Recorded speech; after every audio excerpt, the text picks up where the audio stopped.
Welcome back, everybody. It is episode 20 of All About Millennials. We are continually making our changes so that you guys can be the most engaged with our podcast. But we absolutely love that you're joining us for every episode and every episode to come. This is Donaze with me. I'm Kaehla. Donaze, how are you today? I'm just ecstatic as we're going to get to with the second half. We got a trilogy fight to end this weekend, and I am super excited with that. And Nice. a couple of crossovers. So this episode, I'm letting Donaze take the lead, as he should, because I am by no means an expert in sports, but he is. And today we're going to touch on The Rock taking over the XFL, which, what doesn't he do? But we'll get to that. Actually, we're going to get to that now. Well, I'm just briefing everyone. Okay. We're also going to go over the Cole McAfee saga.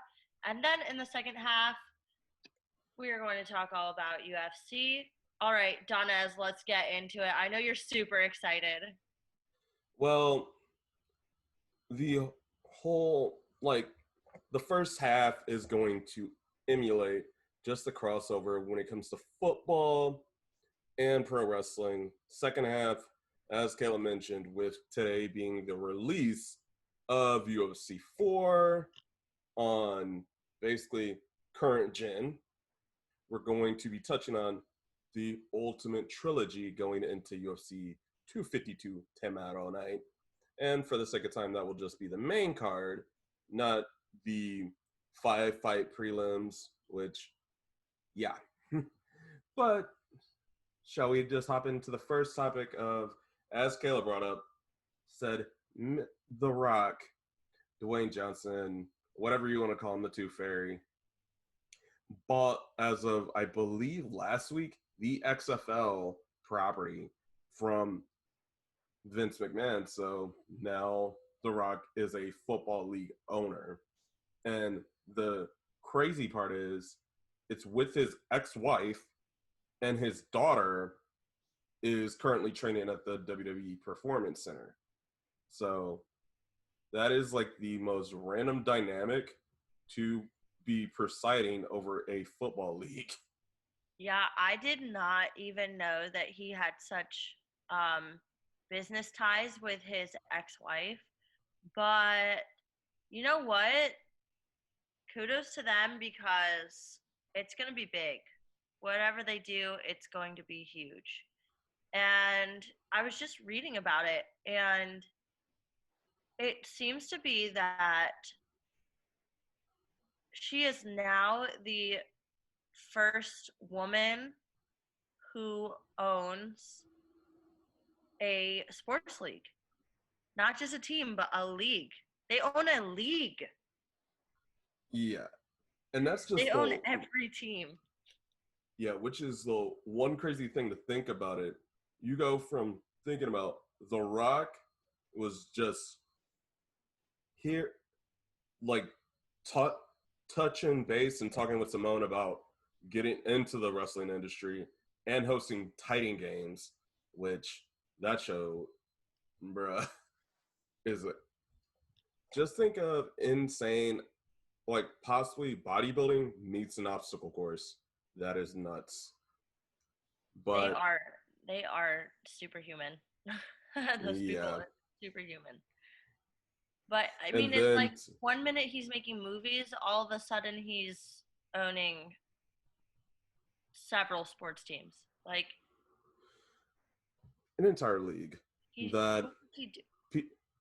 What does he not do? What does he not do? I can't even speak. It's just like.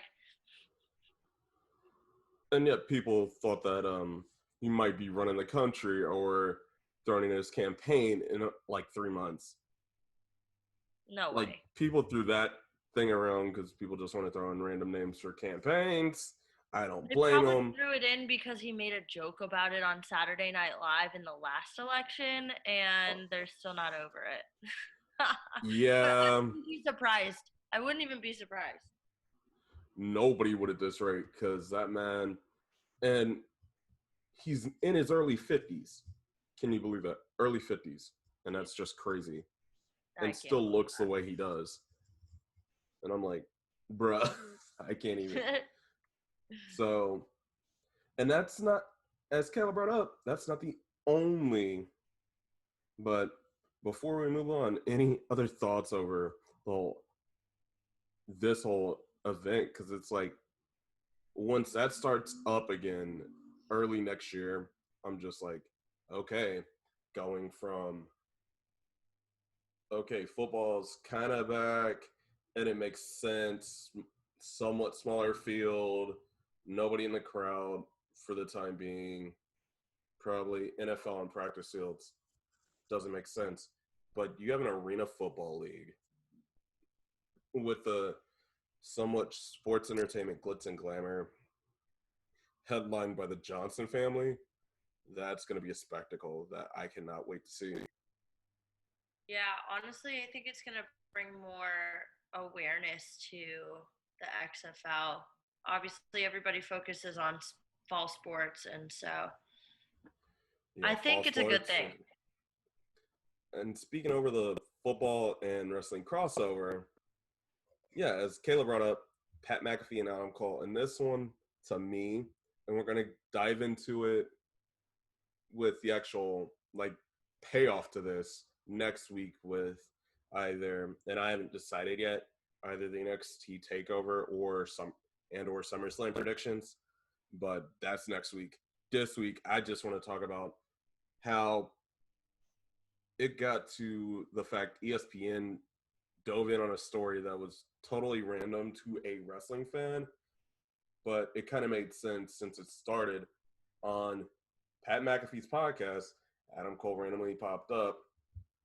And let's just say if one of us, between me and Kaehla, had a guest on and basically ran them through the mud and said, bruh, the only reason you're in this position you're in is because you've placed yourself in a team, but the team's better than you. Yeah, the And only reason why you're good is because you look good because the other people are better. yeah, What a slap in the face. I was going to say a yes, backhanded compliment, but I don't think it's even a compliment. yeah, that's how it got played off. I mean, And maybe that's on the his truth. podcast, Maybe that's the truth for everybody. You know, you always want to surround yourself with better people, but you don't just get to where you are because of the other people. You get to where you are because of what you do yourself. yeah, and I think with just Pat McAfee's just demeanor since he left the Indianapolis Colts, and which you can see where this is going to end up with the crossroad in my soul, because my not just that tie-in, but the last wrestling show I went to, I ended up meeting Adam Cole at an ROH show right before he got signed with WWE, and of course he's probably about just under 6 foot, but that'll make him short. And like the industry's moving into that direction, but you have somebody that's not in your line of work as an athlete in any state of the form, dancing, football, basketball, mixed martial arts, commenting and just running your name through the mud on your medium constantly, and that's all they're known for. It's like, bruh, just shut up before I have to say something and retaliate. Well, pick the podcast to retaliate, and of course, the boss had to step in, i.e., Triple H, on his birthday, say, hey, you two, you're grown men, I understand the beef, but you need to patch it up. Apparently, they quote unquote kayfabed, patched it up until last week, and I was just sitting there watching the clip, chilling on NXT, and Doswat met face. After they played nice, Doswat met face, and Adam Cole got turned into a football and Charlie Brown's by Pat McAfee on air. So now, and that is officially, surprisingly, one of the matches we are going to be talking about. Pat McAfee, a former Pro Bowl, not even Super Bowl, but Pro Bowl punter turned. Hey, Pro Bowl's a big deal, though. Pro Bowl's a big deal, still. But here's the thing. A lot of athletes will say they'd rather have that ring than a Pro Bowl or All-Star game appearance. Yeah. So there you go. Any comment on that? A lot of athletes would rather have that ring than that NBA Finals or Super Bowl ring than Pro Bowl or All-Star game appearance. Because that's just like you did well, but I have nothing to show for it other than a one off game saying my play was good, but at the end of the day, I'm not a world champion.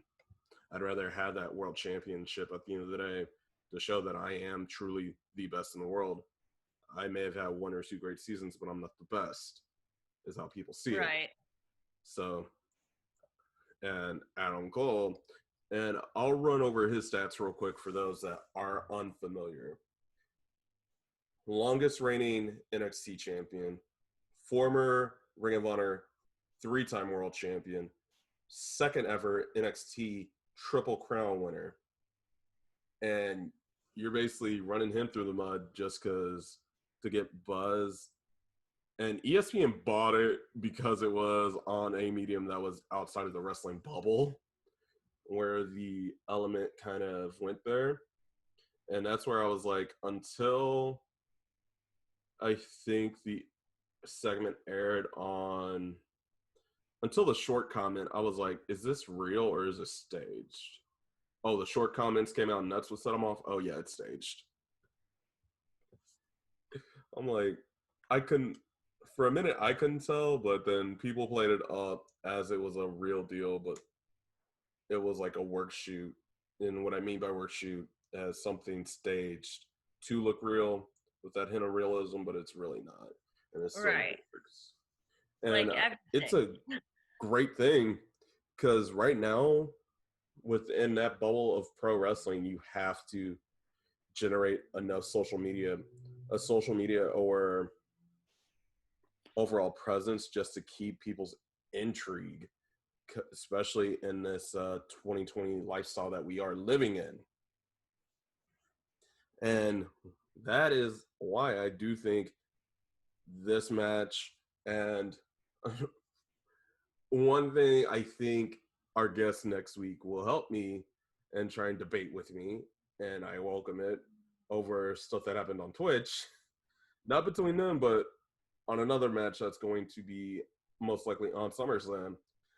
Yeah, I think they've done a great job using unconventional media to stay relevant and stay in the conversation in a very limited but now resurging time period in the sports industry where, like, you're going to lose that initial interest and intrigue.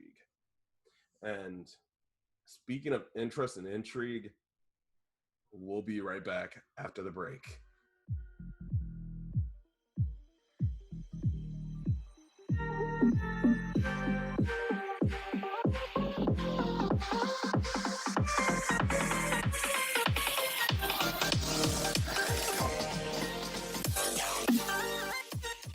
And as I said, we are back. What's up, Kaehla? I know I kind of lost you with that first half, but what's up, guys? And welcome back to episode 20 of All About Millennials. First half. Me, I just listen. I just listen and I have nothing to say because I don't know what to say. Donaze knows. First half was those crossovers between wrestling and football, and I completely understand. And but you know what's going to be great is going into this next half when you talk all about these upcoming fights, and I totally introduce them professionally like I am there. This is going to be great. Oh, consider me a Lord, you're going to be going commentator. straight Joe Rogan mode. I'm curious on this one. So Consider Kaehla's me best. commentator of the year, guys. I'm about to introduce this next round of fight. Oh my God, She's you going literally straight lost Joe your Rogan head up in the laughing. video when you laughed. Your head just cut off in the video as you laughed. It's so, I know because it's so that's a creepy. legit my background, which I'm fine with that. But I'm just like, the fact you compared yourself to Joe Rogan. Okay, ready? But So, I mean, aren't we in our own right kind of like Joe Rogan but different? agreed. No, we're our own selves. We're not like any other celebrity, personality, athlete. We are ourselves. All right, let's get into it. And all I gotta say is, and I'm gonna back up as I say it, not to destroy anybody's ears. Nah, I'll say that for later. I'm saving that one for the main event. For the main event? All right. No, and we know where we're going with UFC 252. Should I go into like some Rocky music now? No.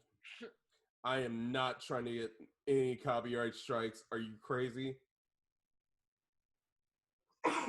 But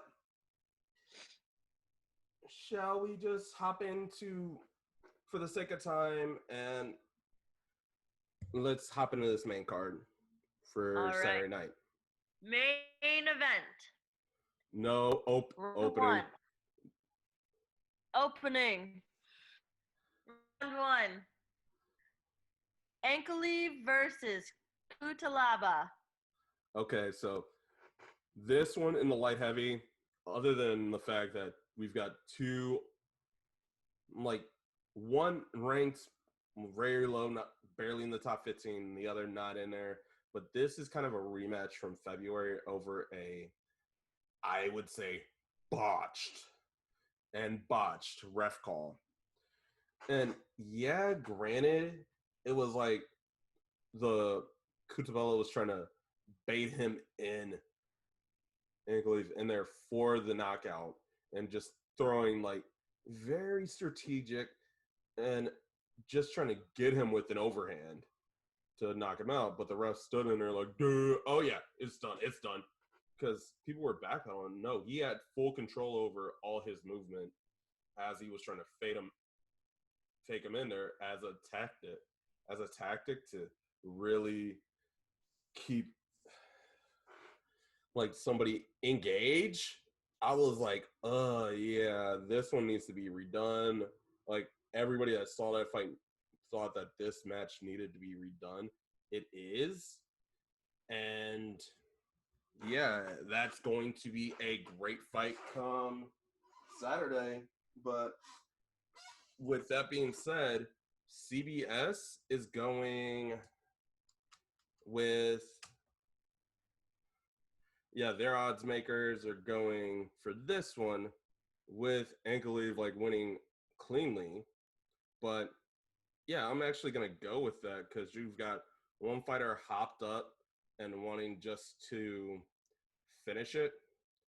Yeah, I do think that that's where Ankaleev is going to really finish and end that and progress in the light heavyweight ranks to kind of, because at the end of the day, it's a road to Jones. It's a road to John Jones. We all know this. 205, road to Jones. But you have to survive like these crazy sets. Yeah, you have to survive these crazy sets in order to get to the fights and to the title, which, yeah. But this is one of those I do think will end up, do I think in a crazy knockout? No, but do I think people are going to be amped up? Yeah. Just thank goodness, as was said on the JRE, don't get. Thank God he wasn't Russian, because that would have been ugly. Like the second he stopped it, So and you think Ankleev is going to win hard and fast? not hard and fast. I do think it's gonna probably be over a stupid mistake because people are gonna be amped up. But yeah, I feel like it's going to be funny. Funny. I, All right. yeah, I think like people are just gonna be amped up going into that fight, but I just want to see like that be a great opener to like the main card of this crazy night. Right. And going into match number 2, Match number 2.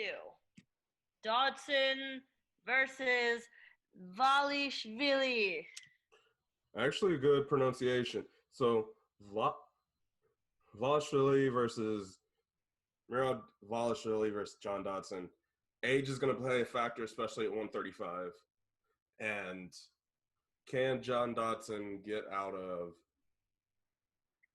and stay off the ground, let alone stay, if he gets to the ground, how long before he gasses out? And the smaller frame, especially at those older ages, oof, is crazy. So it's going to be, yes, mother and fight that ends pretty ugly for both, but I do think Dalashvili, just as from the odds makers with CBS as of right now, they've got him winning 180 minus 180 over a plus 160. I'm gonna agree with that just because, yeah, it's like age is gonna play a factor, definitely with the size, and honestly, technique. Like, can Dotson like keep the fight standing to unleash that power? It's the classic boxer versus wrestler matchup. So we'll see Saturday, but I will go with Dotson holding that L, which is crazy because I was there when he was fighting. I got into the flyweights because he was fighting DJ, and now he bumped up to freaking bantamweight, and I'm like, okay, makes sense, but can he survive with even a somewhat heavier frame? Nope. All right, well, we'll see. And for match Yep. number 3, All Dos right, go ahead. Santos versus Rosenstruck. Okay, so JDS June, and yes, I touched on the fact that there is a trilogy fight on this card. The last man to have a trilogy fight in the heavyweight division is in this fight, and that's Junior Dos Santos. However, Junior's on a 2-fight losing streak. And with that, it's like he still got that one punch knockout power, but he's also fighting somebody that has knocked out every one of his UFC opponents. So that's just the crazy part about this match. Somebody's getting dropped. It's any heavyweight fight.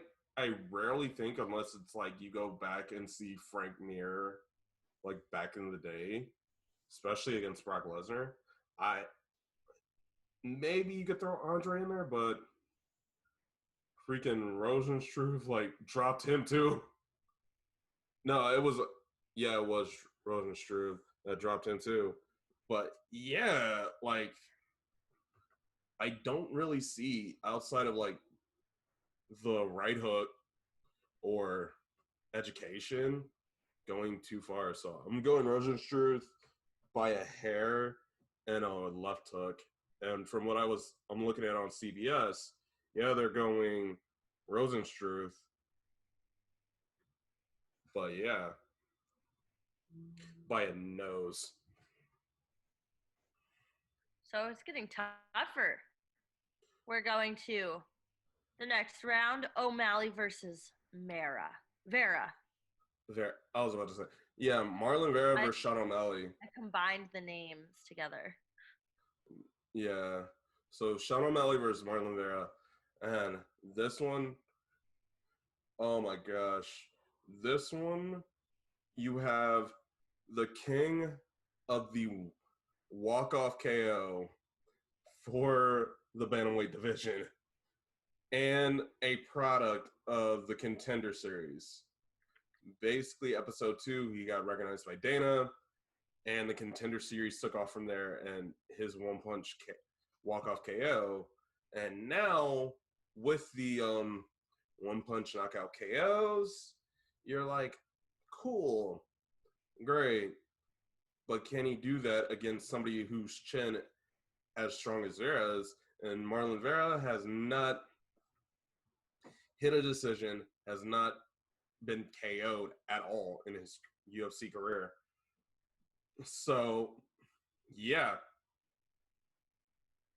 I do think, and I'm going to agree again with CBS Sports on this and just say O'Malley but it'll be like a third round. I don't think it's going to be a walk-off. I think it's going to be a straight knockout, but let me rethink that. Let me rethink that real quick. Can O'Malley make it outside the first round? And can he rely on more than just a stand-up? That's going to be very key, especially in this fight. And I know you've been hyped for the intros, but for this last one, to give it justice, and I may have to back up for the intros, I need to get my Bruce Buffer on. And just because of the severity of the fight, and I'll get to that in a second. He's got to stand up. He's got to get ready for this next. Don't say anything. All right. And y'all that are on YouTube, you probably see me standing, but and thank goodness I have no roommate in the next door because it's time! 5 rounds for the undisputed UFC Heavyweight Championship of the world. In the blue corner, standing. Yeah. Daniel Cormier. Keep going. And Miocic.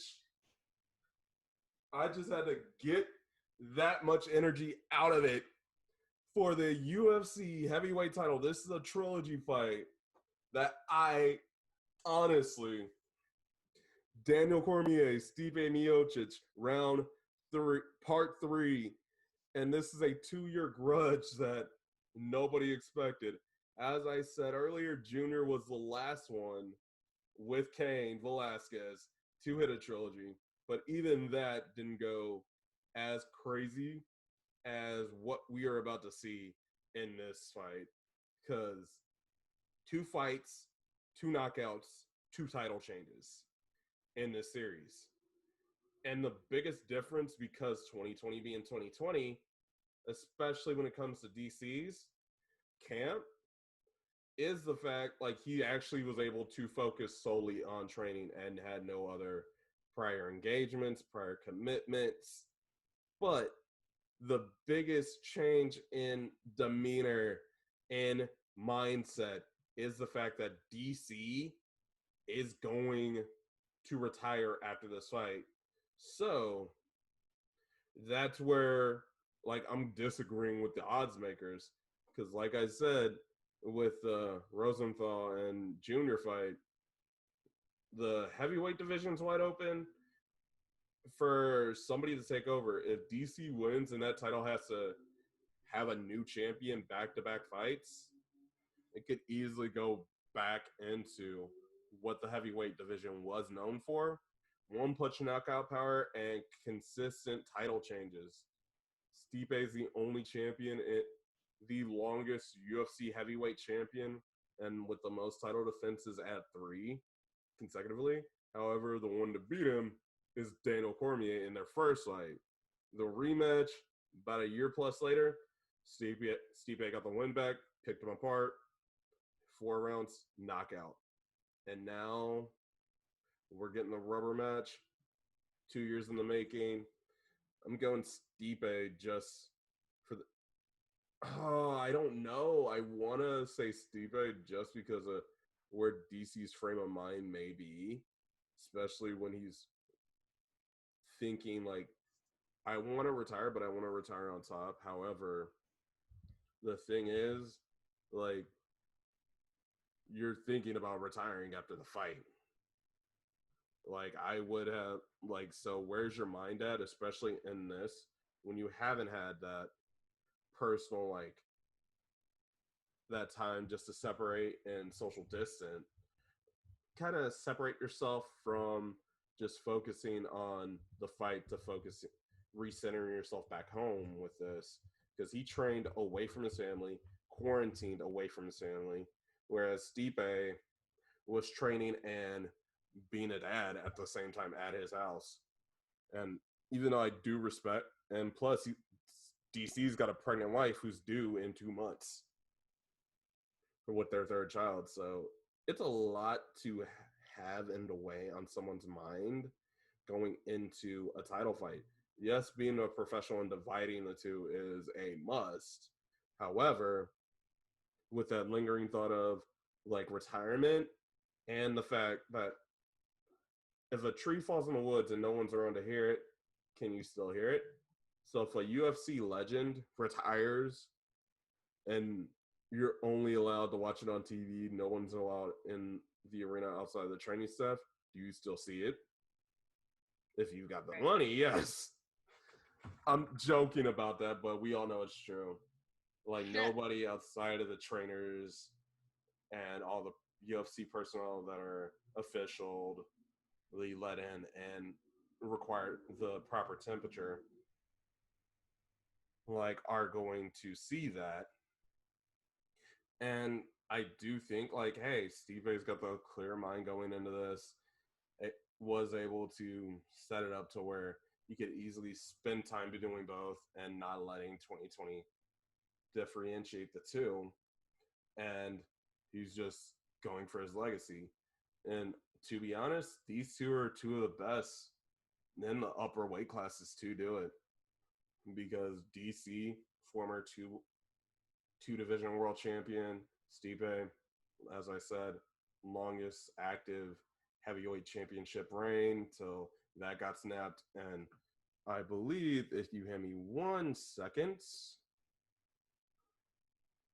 and for those wondering and watching this, I am pulling up the UFC. I am on UFC.com right now, but I'm trying to get to Stipe's page for the record because I should have had that out. But I believe it is a current active streak he's on right now.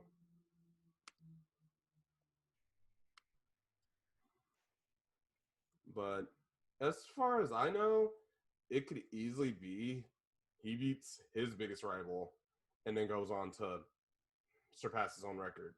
And do I think it's going to happen? Yes, because where State of Mind is, perfect. But all I know is somebody's getting dropped inside of 25.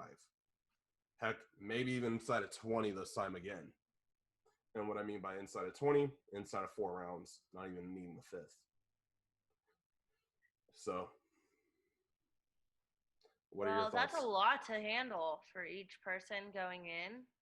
They both had quite different experiences training. It's definitely a different time to be doing fights given the year that we've had so far. And honestly, not that I am super extensive on my research for different fights or that I know the background of their whole history, but I think that you gave really good arguments, Donaze, and I totally could see those people winning all your predictions. I think I would go for Cormier. Did I say that right? Daniel Cormier. Cormier.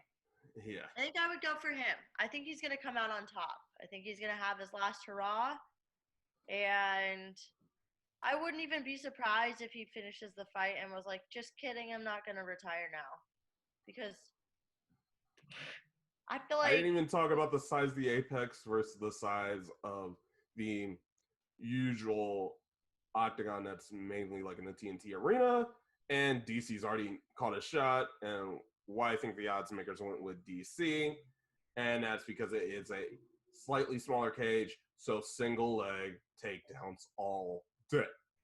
ooh, I like that. Like, yeah, so I do think that is a possibility, but we all saw that in really both the first two fights. And what happened? Stipe picked him apart in the second fight. So yeah, I do think it's going to happen slightly again. So I would just like to thank Kaehla again for joining me, entertaining me with this. And of course, now my stuff wants to load. Thank you, stupid Wi-Fi. But before I say continue. Yeah. Last. Oh yeah. His last loss was the second DC fight.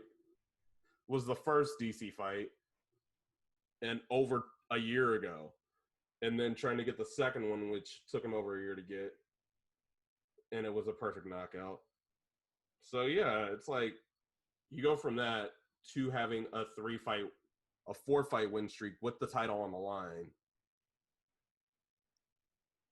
Yeah, like 5 title matches. Yeah, you're gonna want to win that. So I'm going for Stipe just because, like, fight IQ, and I think when I was watching the countdown, his coaches even said it, like, the game plan that picked DC apart in the fourth in that second fight was all Stipe's fight IQ. Just to realize that DC's body was open and just pick him apart. Granted, we all know single legs and those takedowns are coming, but definitely from an Olympic level wrestler. But it's like you can't train for getting your body picked apart late in the fight after your gas tank's been tested. And I think I've mentioned that throughout the day. But yeah, and for those that have been willing to stick around for this in-depth analysis, at least of the UFC 252 main card, don't forget UFC 4, not sponsored, is out right now. And then also next week, myself and Kaehla, we're going to be reviewing, I should say previewing and giving our predictions throughout the NBA playoffs, as that picture is finalizing this weekend going into Sunday, as well as, and I haven't decided this yet, either just NXT TakeOver or SummerSlam with some special guests coming through. Don't forget to like the video, subscribe on Anchor or wherever other podcast is being shown. Like it on there, follow the page, yada yada. Kaehla on KaehlaMaurer.com, and I am working on rebranding my website. However, until then, all links of mine will be under my link tree in the description. Kaehla, you have anything else to say? Other than that, all about Millennials, all_AM podcast on Instagram. No, I have nothing else to say. You know, it's like crazy that we're actually talking about sports, that sports are officially back. I just saw some hockey, just saw some baseball, and right now it's a little iffy about college football, but I'm glad to have a little bit of at least some professional sports to get us through. It's just Yeah. like it's just like you don't realize how, I mean, you probably do realize, but sports are such a big part of everyone's lives, and what are they going to do without it? Well, they're What kind are of we back, going but you can only watch and stream them. And since you did bring up baseball, the Marlins are back in full swing, no pun intended. And however many cases they had, all have been quarantined, and to where now they are able to partake in the 2020-2021 season. And with that being said, TTFA.